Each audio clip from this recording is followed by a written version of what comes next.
Sabi nila, pag pupunta ka daw ng Korea, hindi pwedeng hindi mo titikman yung Korean egg bread nila. Kaya tinubukan ko din. At dahil nabalitaan ko nga na masarap daw tong hotcake mix sa Dali, ay bumili nga ako. Meron din akong 3 itlog. Ito nga lang yung mga sangkap na gagamitin ko. Ay, pahabol nga pala yung keso saka konting mantika. Bali, may instruction naman yung hotcake mix sa likod niya. Kaya malalaman nyo kung anong mga sukap yung dapat yung gamitin. Gagamit nga dito ng 1 itlog, 2 tablespoon ng mantika, saka 3/4 cups ng water. Tapos ay gagamit nga lang ako dito ng wire whisk sa paghalo sa kanya.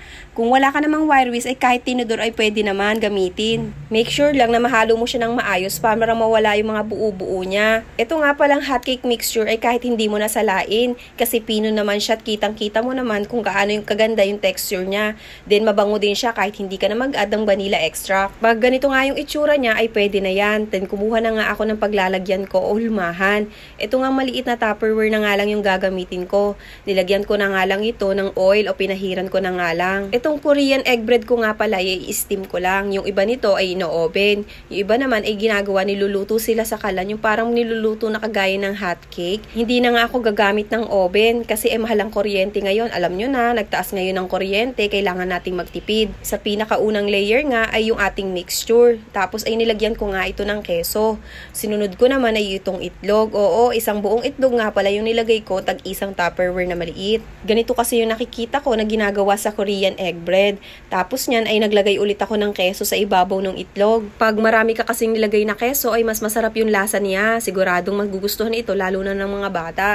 Pagkatapos naman ng keso ulit ay naglagyan ko ulit ito ng mixture natin ng pancake. At yung pinakaibabaw niya ay keso ulit. Kung gusto po mang mag-add ng kahit anong toppings ay pwede naman.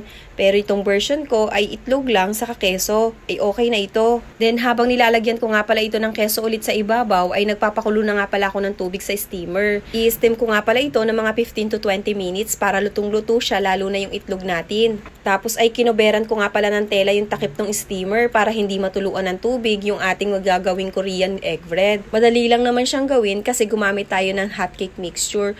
Pero kung wala ka namang hotcake mixture ay pwede ka naman gumawa gamit sa harina. Mas maraming sangkap na ilalagay. Sigurado kailangan ng harina, baking powders, gatas at kung ano-ano pa. After 15 minutes ay luto na nga itong ating Korean egg bread. Isisalin ko na nga sa platito yung isa para matikman ko naman. Syempre hindi naman pwedeng hindi natin yan titikman. Then hinati ko na nga lang ito sa gitna para makita nyo kung gaano kaluto o gaano kasarap yung ating Korean egg bread. Itsura pa lang nito ay sobrang nakakatakam na. Then yung itlog na nasa gitna ay perfect na perfect yung pagkakaluto. Then samahan mo pa ng maraming keso kaya sobrang sarap at sobrang linamnam.